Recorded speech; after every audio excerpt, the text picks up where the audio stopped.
Let's talk about the fantasy basketball waiver wire. Who is being added and dropped, and are they the right moves? Who are some interesting names that might pop off? 10-day contract legends, Michael Bolton. Thanks, Josh. It's Michael Bolton here, and it's time for another episode of the Locked On Fantasy Basketball Podcast. Let's get to it. Let's get to it, indeed. You are Locked On Fantasy, your daily NBA fantasy podcast. Part of the Locked On Podcast Network. Your team every day. Hello and welcome to the Locked On Fantasy Basketball Podcast, brought to you by Basketball Monster. My name is Josh Lloyd and I hereby retract all previous statements about manatees. I'm also the lead fantasy analyst at basketballmonster.com, and you can find me on Blue Sky at joshloyd.bsky.social, on Twitter at redrock_bball, on TikTok at redrock_bball, and on Instagram at Locked On Fantasy Basketball. Today's episode is brought to you by FanDuel. New customers can get $200 in bonus bets when your first $5 bet wins. Also, check out LockedOnDaily.com. The newsletters are there. They're free. They're the best. They're 5 days a week. And you can double bang over here. I'd like your subscriptions. I'd like your thumbs. I'd like your comments. I'd like you to stick around as we get ready for a huge off-season and roll through the rest of the regular season, putting out all of this stuff that we continue to do. It is National Paella Day. So if you guys like paella, it's time for you to celebrate, cook yourselves up a nice paella, and get ready to eat it. That's enough time for someone to leave a comment about that's not how you say it, isn't it? Paella, paella, paella. What's your favorite type of paella? It is. Do you like the chicken one? Do you, a bit of seafood, chorizo? How do you do it? Chorizo. No, that's it. That chorizo. That's how. Anyway, accent game, not on point. Let's talk about waiver wire dudes. Let's talk about guys getting added. Who is the most added player of the last 48 hours? It is the big fella himself, Gary Trent. We got the news about Damian Lillard and his DVT and his calf. It's done. Like, he's not playing in the regular season. That's what we care about for fantasy. We care about Dame and his health and the state of the Bucks and the competitiveness of them through the playoffs, of course. But from the perspective of this show, Dame is not playing for fantasy, so you drop him. The question's going to be, who do you add? And this happens every time. And again, I think it's point 69 on my list of things to do, is that if you're going to ask the question, who's the ad? When you've already got 3 games worth of data, you can sort of see what's been going on. Like, this is not an out-of-the-blue scenario where we haven't had Damian Lillard out for the last week. The guy who has been putting up the numbers, it doesn't mean that it's going to continue, but the guy that has been doing it is Gary Trent. By the way, he looks remarkably similar to Patty Mills to me, but that's okay. Gary Trent has been putting up the numbers. He is the 76th ranked player over the last week, which, and for Gary Trent, it's actually amazing. He's averaging 18 points. He's hitting 4 threes a game. He's getting 2 steals. There's a lot of stuff there that's not going to hold, but it's the 31 minutes that's very intriguing. He won't be a 49% shooter. He might be lucky to be a 39% shooter. He might hit 3 threes instead of 4.3. He might get 15 points. He might average 1.2 steals. It's actually enough.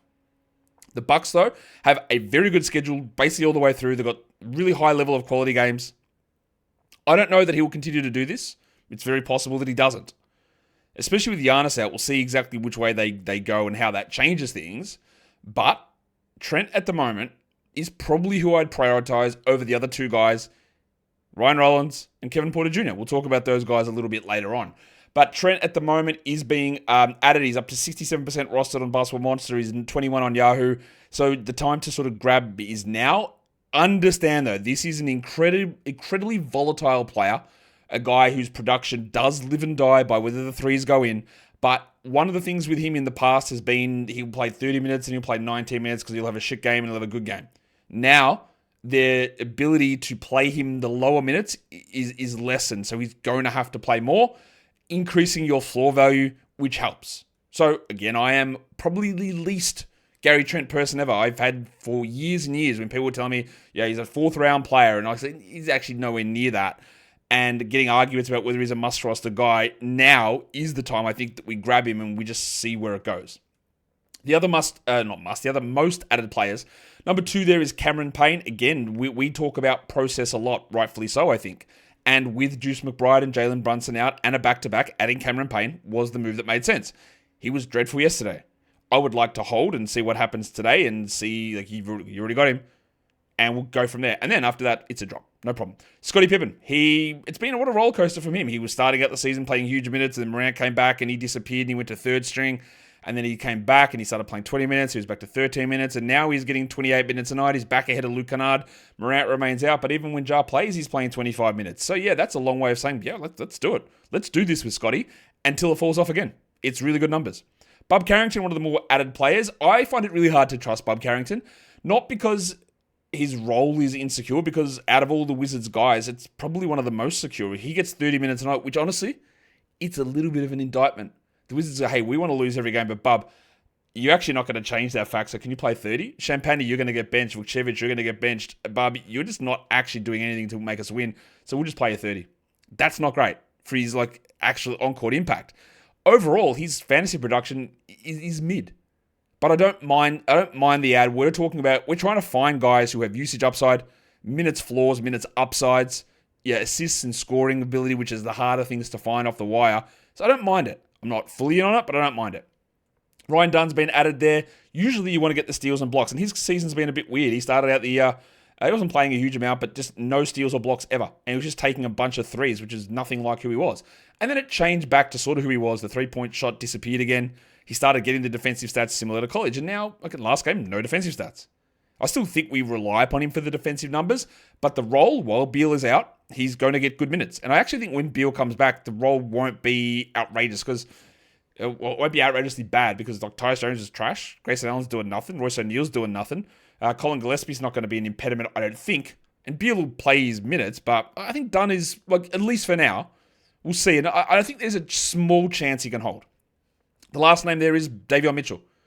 I don't really trust Spoelstra's rotation that much because we've seen it. Every game, there's something different happening. There's a different player starting. There's a guy getting 30 minutes down to 3. That happens all the time. Mitchell was starting, and now he's on the bench, and then he was playing 27 minutes as a starter, and now he's playing 35 off the bench. I don't know what to do with that.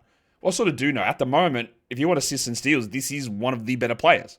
But honestly, like that, at any point, it can just go away. He can just say, nah, it's Pala Larson time today. What about we bring up Josh Christopher for a game? That can happen.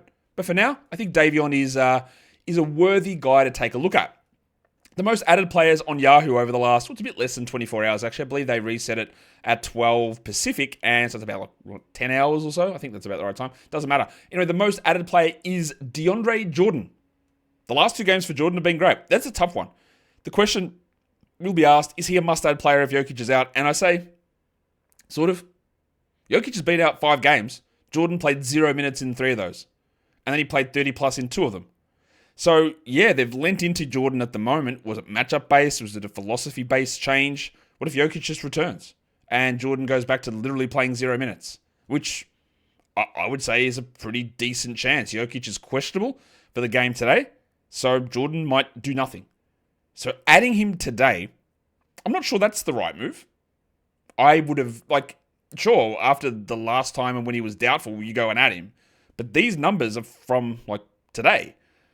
We'll see. Because there is a chance, I would say 10%, that even if Jokic is out, that Jordan doesn't play. We've literally seen that. I don't think that's going to be a problem, especially now Michael Porter Jr. is questionable, because that would mean that Aaron Gordon's not playing center. So you're sort of safe there. But if Jokic plays, you've got no chance. Aaron Nesmith's one of the most added players. I'm okay with that because the Pacers have a nice little schedule slot here. As a single day, I'm just holding this guy all the time type player. No way. I'm not interested in that with Aaron Nesmith, but when the schedule makes sense, when you're doing single day streaming, cool. AJ Johnson, people are trusting him in Washington, I guess.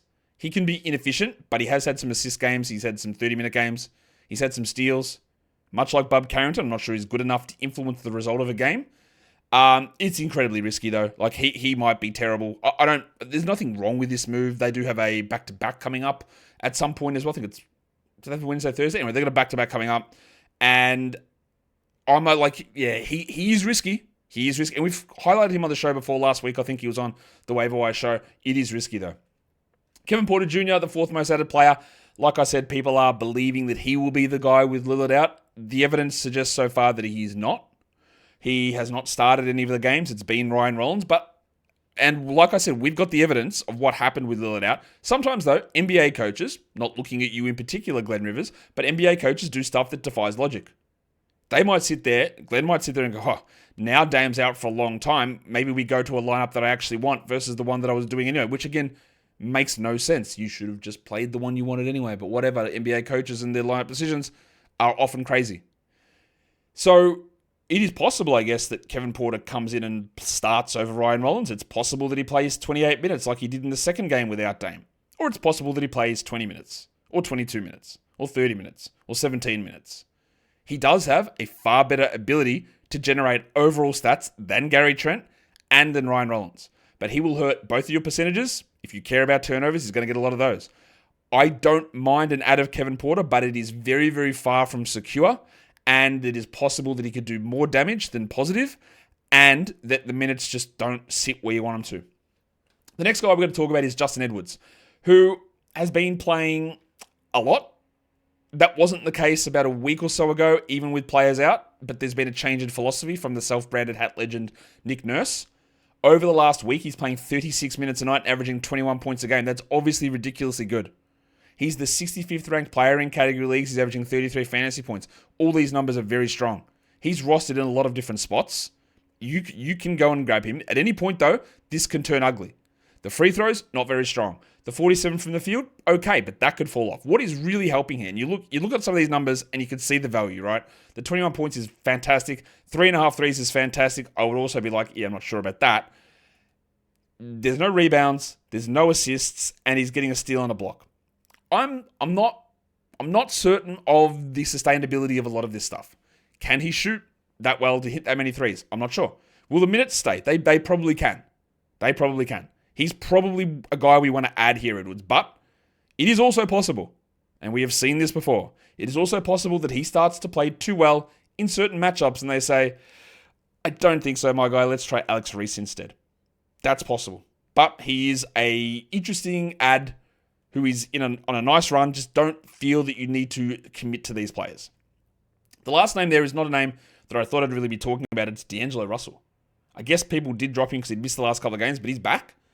And he could play 20 minutes. He could play 30 minutes. The Nets rotations are low key. Maybe it's high key. Confusing. We don't really know what they're doing on a game-by-game basis. They seems to be a pattern, then that pattern changes, then logic goes out the window. It's all over the shop. But yeah, look, if Russell's going to play and he's there, why not? Let's talk about the most dropped players in a sec. Today's episode, though, is brought to you by FanDuel Sportsbook, and March Madness is here, and FanDuel is giving you the chance to get in on the action like never before. New customers can get $200 in bonus bets when your first $5 bet wins. That is 200 extra bucks to use on everything, from the buzzer beaters in the tournament, Cinderella stories, and you can even bet on who you think is cutting down the nets. Who do you think is cutting down the nets? Who do you think has been the standout player so far in March Madness? I don't know, but you can bet on all this different stuff over at FanDuel. Favorites, underdogs, parlays, props. All that stuff is available on FanDuel, and when you get that first $5 bet to hit, you get your $200 to spend across all different sports. So go and visit FanDuel.com and get in on the college hoops action all tournament long, and don't forget to gamble responsibly. Okay, we're here talking waiver wire stuff, so let's get into the most dropped players and let's try and rationalize the decisions that people have made here. The most dropped player on Basketball Monster over the last 48 hours is Keyshawn George in Washington. Bro has been pretty good, but he's injured. You can't hold on to injured players a lot during this time period, especially someone who's fringy like Georgie. See you later. Juice McBride, injured. Bye. Done. Trey Lyles, Domantas Sabonis is back. Lyles got a big fat 0 last game, which I talked about him on the waiver wire show on Monday because we were told that Sabonis was going to be out 10 days, which was basically all of this week. And I said, hey, Lyles has been interesting in some of these matchups. It might be worth looking at him. No. 0 minutes. Bye. Max Christie has been, terrible. You don't have to hold on to terrible. You can stream him in where the opportunity makes a little bit of sense, but yeah, that's an easy drop. Dalton Connect, basically out of the rotation. Bye-bye. And Kessler Edwards' season is over. And I will say this. Someone said to me the other day, yesterday, because I've been saying this and I was wrong, and I don't know where I got this from. I said that there were 2 days left in the season where there were 0 games. That's incorrect. I was wrong. It's 1 day. The final 3 days of the season is 15 games, 0 games, 15 games. I, for some reason, had it in my head that it went 0, 15, 0, 15. I don't know why. And there always used to be that second 0 game day on the Tuesday for the NCAA tournament. But they don't have that anymore. They've got 2 games on that day instead as well. So I'm incorrect. There is 1 game left with zero games, 1 day left with 0 games on. I say that to bring you back to the point on Kessler Edwards, is he cannot play another game this season unless they decide to convert his contract, and they can't convert his contract until that last Friday of the NBA season when there's 15 games on. So yeah, we drop him. Done. See you later. Bye-bye. The most dropped players on Yahoo. Well, that's the same story as the Trey Lyles spot because Jonas Valanciunas barely played.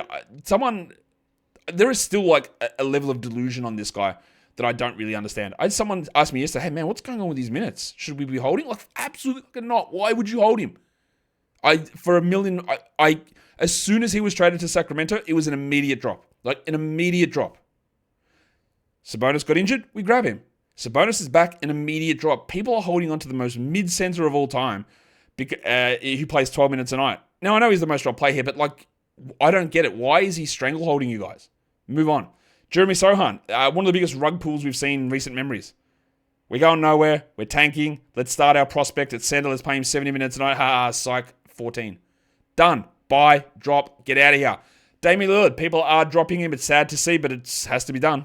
Get that garbage out of here. I did not mean to play that Jack sound drop then. I meant to play for Sohan, and I don't know what happened to my brain. Disconnected. Lillard, not garbage, not trash. None of these players are trash. We know that. It's a joke. It's all fun.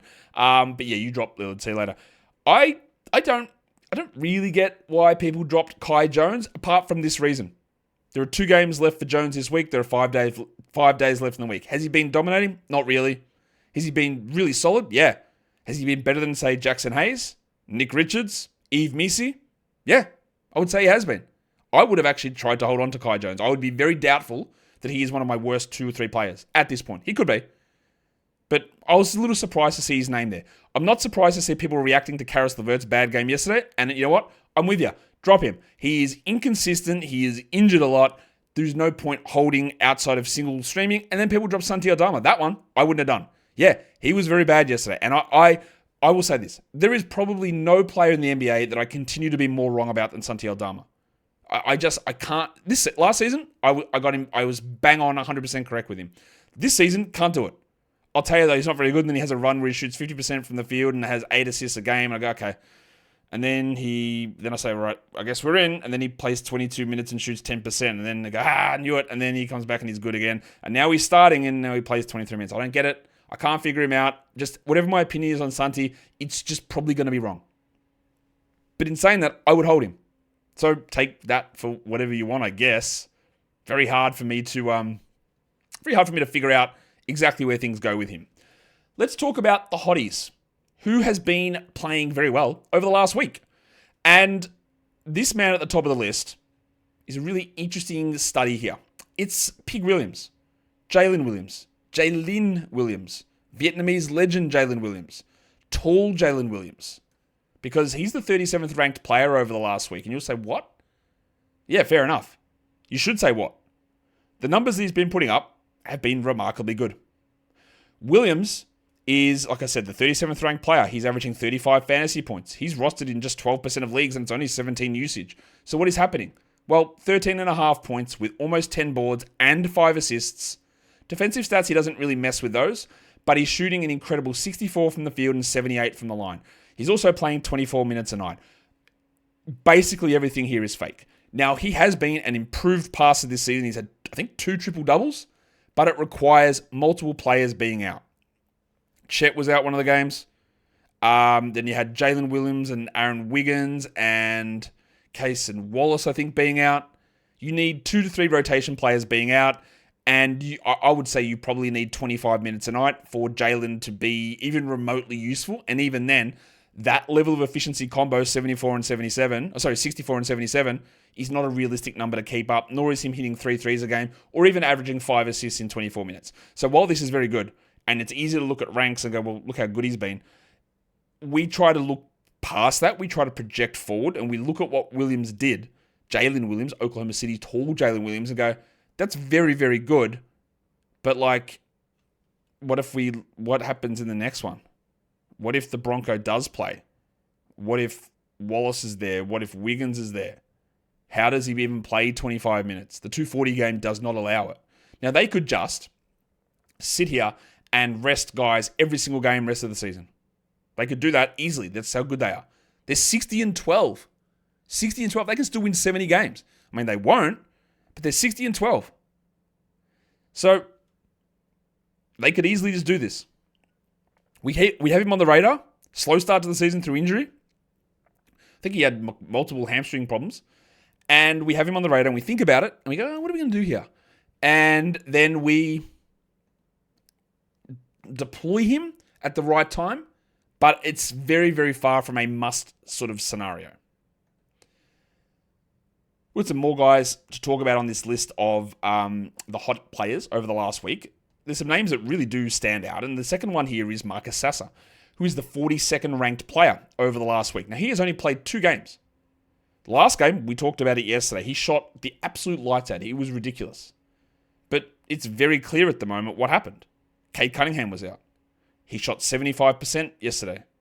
And he scored really well. And that boosted him up that high. Do I care about this at all long term? No. Long term doesn't really matter though. But even next game, if Cade is out, and I don't know that he will be, he might be, I don't think he will be.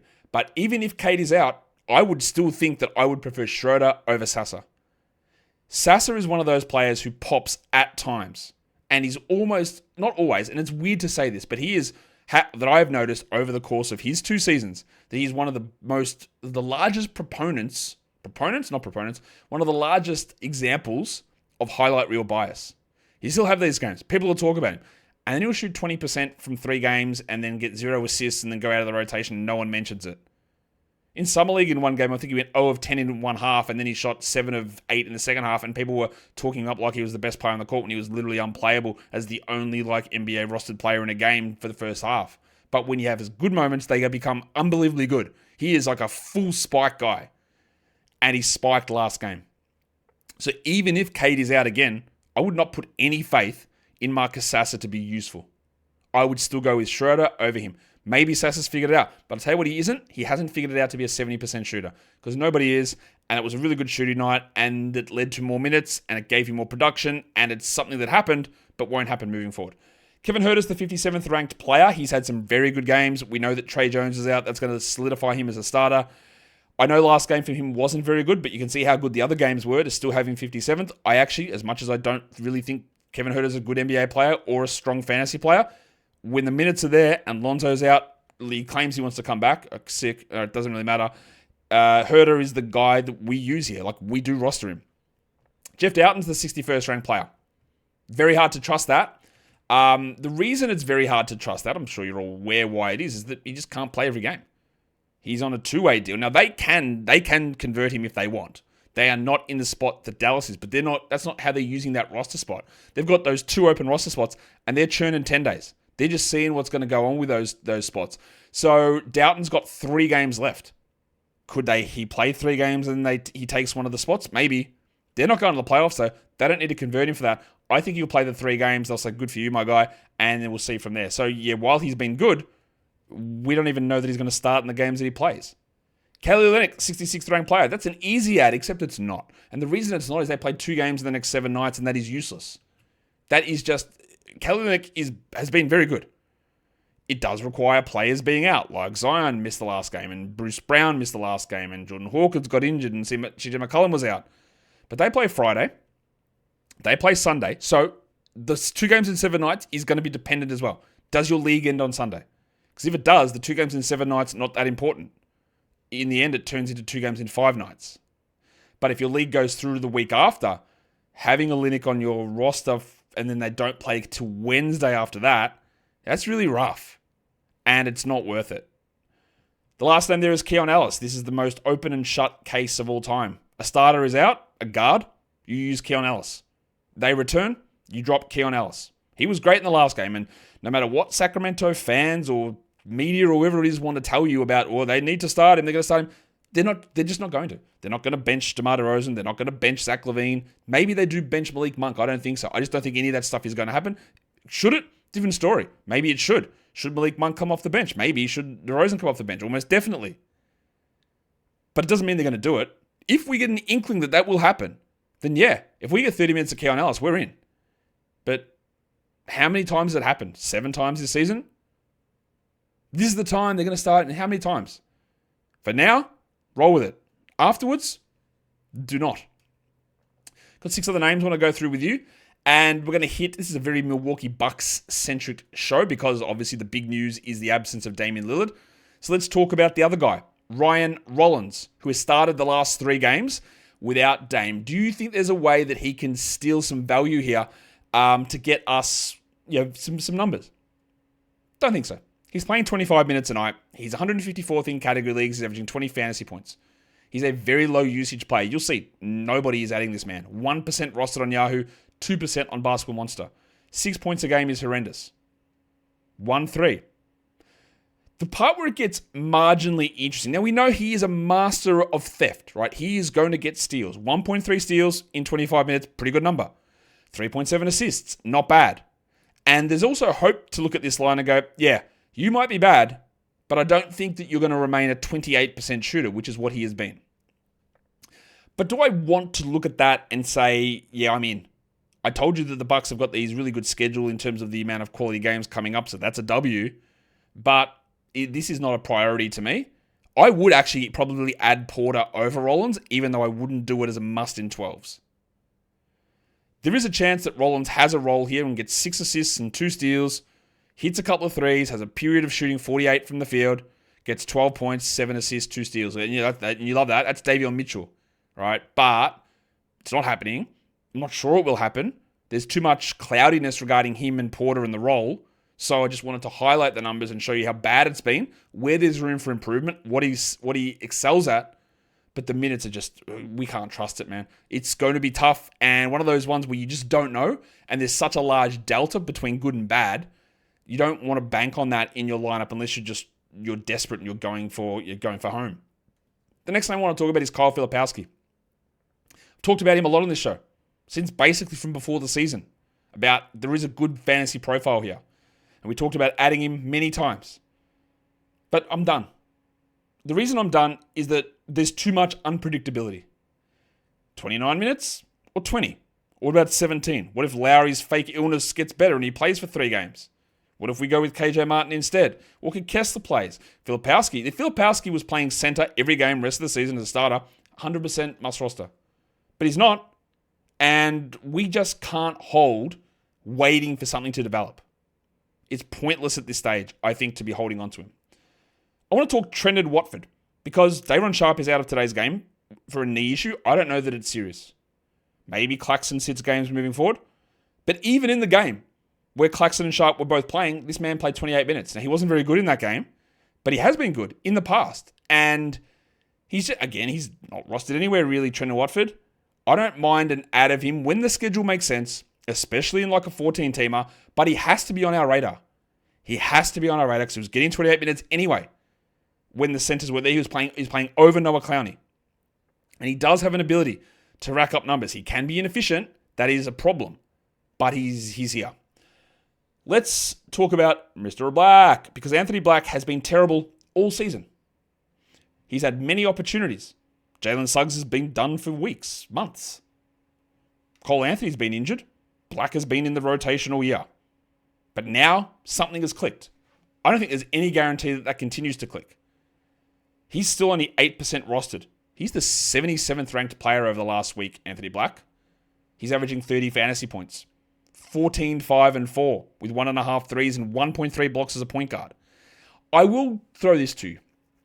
He's shooting 55% from the field and he hasn't missed a free throw. And he is a terrible shooter. So those things have happened. But I don't really have the faith. And we have seen, much like with, who was the guy we talked about earlier? Keon Ellis. When we see the opportunity, we go, maybe now. Surely it's time for Anthony Black. And he has 2 points in 21 minutes and gets benched for Corey Joseph. Which is literally, he's not starting because Corey Joseph is starting. And if Cole Anthony returns, where does Black fit? But at the moment, it is good stuff. Like, we are getting good numbers from Anthony Black. He is playing 27 minutes a night. He is shooting well. He is getting those point guard minutes. He is getting defensive stats. He's not really an assist guy, but he's doing the good things. It is hard to recommend him, but at the moment, it is working well. But that could just disappear if Cole Anthony just plays the next game, or he just has a bad shooting game, has 2 points in the first half, and then he just doesn't see the court again. That is the way that Jamal Mosley has run this nearly all season.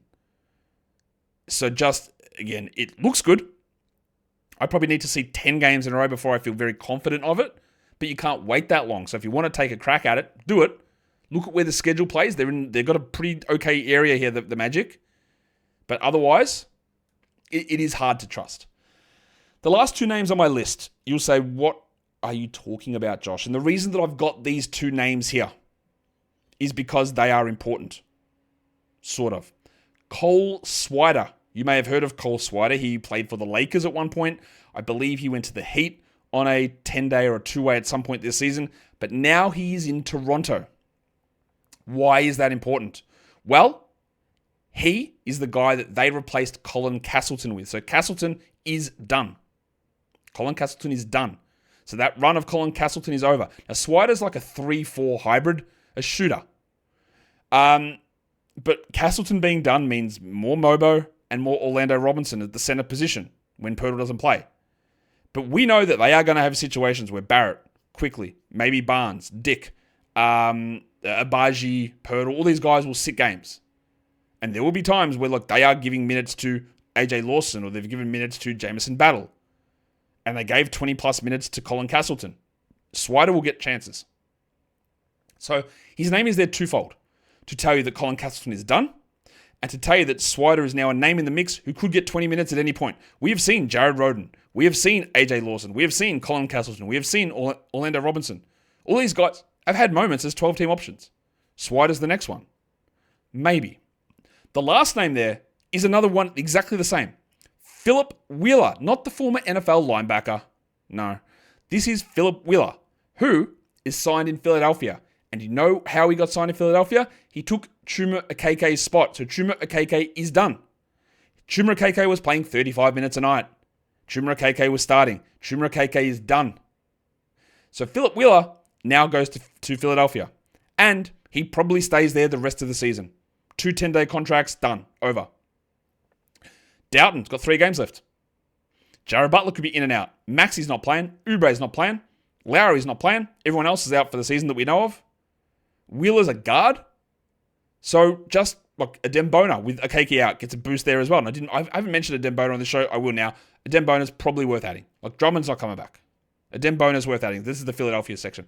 But I wanted to mention Wheeler because Okeke's contract is over. He's not coming back. The other 10-day they've got is Marcus Bagley, who's also getting 20 minutes a night. So don't be shocked when Philip Wheeler's out here playing 20 minutes. Will I trust it? Probably not. But like, is Ricky Council going to be the answer every game? Is Quentin Grimes going to actually play every game? I don't think so. So we need to be aware that Cole Swider is into the play. Anyone who becomes a 10-day option on Philadelphia and Toronto in particular are going to be names we have to think about. Philip Wheeler, Cole Swider, double Onyxes, you're going to eat my ass. We got you covered. We're good. Swider, Wheeler, not saying to Adam, but don't be shocked when they play 25 minutes. Marcus Bagley, the other one there. Adem Bona, also not a 2-way guy, but also a really interesting player. Guys, that is the end of National Paella Day. Waiver wire. Thumb up the video. Don't get too annoyed that I mispronounce it to begin things. Leave a comment. Tell me your favorite Philip Wheeler memory. Guys, we are done here. Thank you so much for listening, everyone. See ya.